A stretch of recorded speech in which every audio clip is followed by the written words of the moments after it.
May isa naman, nag-aala Superman. Nagbibida-bidahan. 5-5 ang bigayan. Ang tanong namin, nasaan kayo nung pandemya?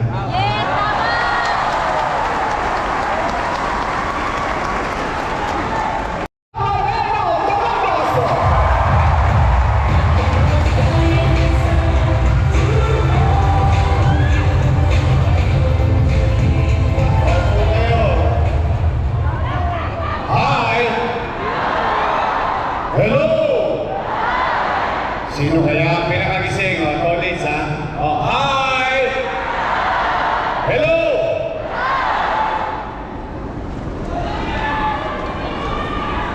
Mukhang gising naman. Tolits naman. Hi! Hello! Nasa palasa. Kayo. Hi! Hello! Ano na? Kayo na! Hi! Hello! Oy, good morning! Maraming salamat sa Diyos at nakarating kayo ng ligtas. Alam ko, malayo ito sa inyo. Kaya lamang wala tayong lugar na mahanap na komportable at kasya tayong lahat. We've been doing this since yesterday with District 1 and District 2. Today, District 4. Mamaya, District 6. Napakarami po natin mga kaagapay sa buong Maynila. And I would like to welcome yung ating mga bagong miyembro sa kaagapay ng lungsod ng Maynila. Ipagpapauna ko na ang pasasalamat sa bawat isa sa inyo. Marami dito since 2007 pa namin kasama. Marami na kayong produkto ang kaagapay. Una, ang unang-unang produkto ang kaagapay ng Maynila sa mundo nag-produce ng isang konsehal. 23 anyos na konsehal. Matapos ang ilang taon sa buong Maynila, nakapag-produce ng 36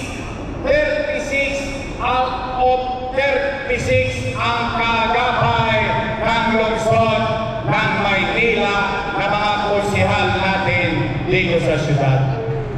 8 na 0 naubos ang mga kalaban dahil sa uyat, pagod, hirap. Ito pa ang masakit, lalo na sa mga bagong miyembro. Gumagastos pa ang kaagapay para lang kami mailagay sa pwesto. Kaya, good luck sa inyo. Betos gasto. But, hindi lang yan. Ang kaagapay nag-produce ng 6 na congressman sa 6 na distrito ng lungsod ng Maynila. At hindi rin doon nagtapos. Ang kaagapay ng Maynila ay nakapag-produce ng 2 vice mayor. 2 po. Ako at yung isa dyan. Tama naman. Tama ba? At ang kaagapay nakapag-produce ng 2 mayor. Ako at yung isa dyan.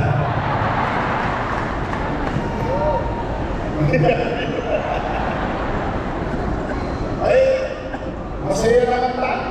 Ako, masasayahin. Mahilig ako magpasalamat sa Diyos. Bakit? Sa dami-dami Sino ba mag-akala na ang isang basurero, hindi ko na nakalaing pang-artistahin ko. Naihuy pa lang ng nanay ko na maayos eh. Naikasal ng tatay ko.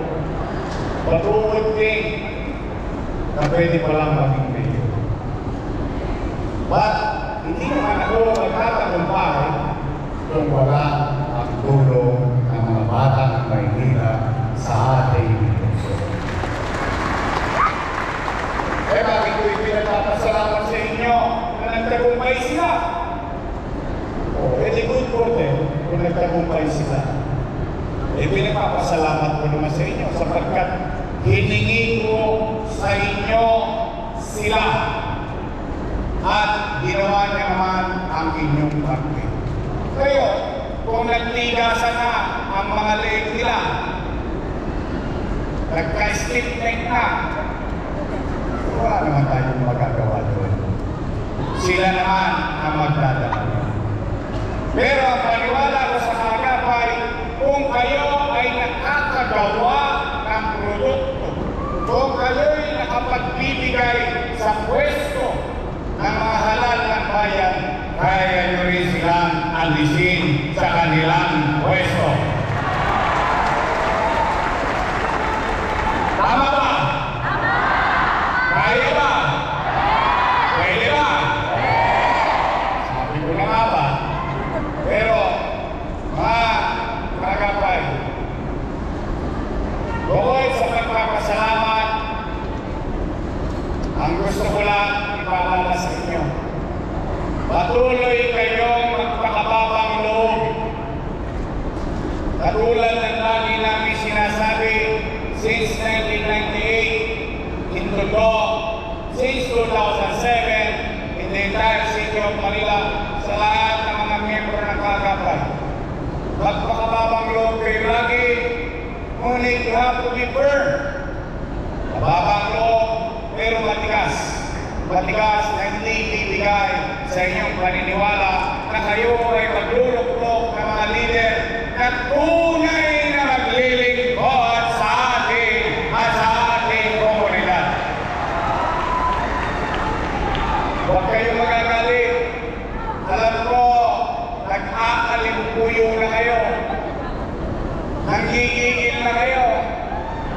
Dahil 5-5 na ang sinahan ngayon. Tumpukan ang laban. Kaliwat kanan, ayaw tumigil. Araw-araw. Pero talagang ganun yata ang politika. Nakalulungkot isipin na yung mga dati.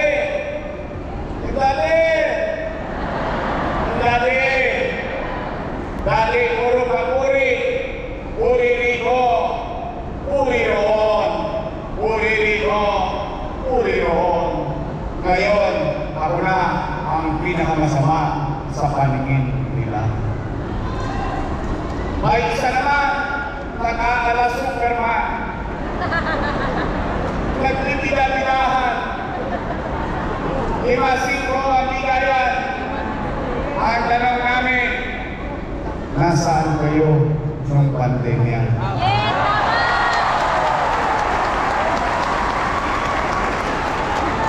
Madami pala silang pera. Kailangan namin yung pandemya. Hindi namin kayo matagpuan. Ngayon, kapitbahay na namin kayo. Ito, tsaro lang. Matatalino ang mga taga-Maynila. Alam ninyo ang nangyayari. At I think in our generation, tayo, na mga nangabuhay ngayon, someday somehow, magpapantay din ang paan natin. Pero habang tayo nabubuhay, hindi natin malilimutan sa ating karanasan ang hirap at pangamba sa araw-araw na ginawa ng Diyos noong panahon ng pandemya. Magiging bahagi siya ng ating kwentuhan sa ating mga anak, sa ating mga kamag-anak at kaibigan at tahanan.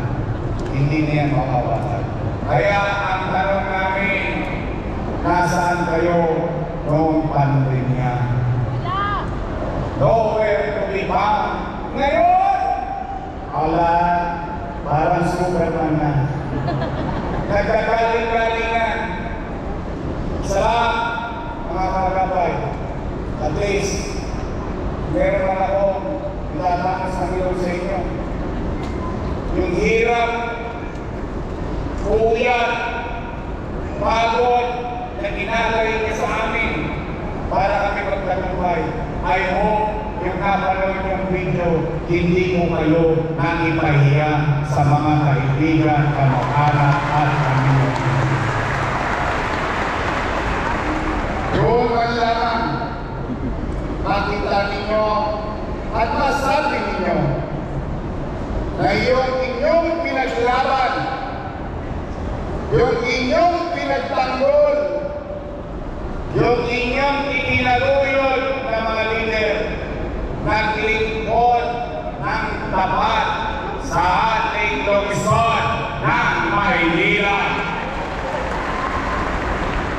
Kaya, kagabay, totoo ba?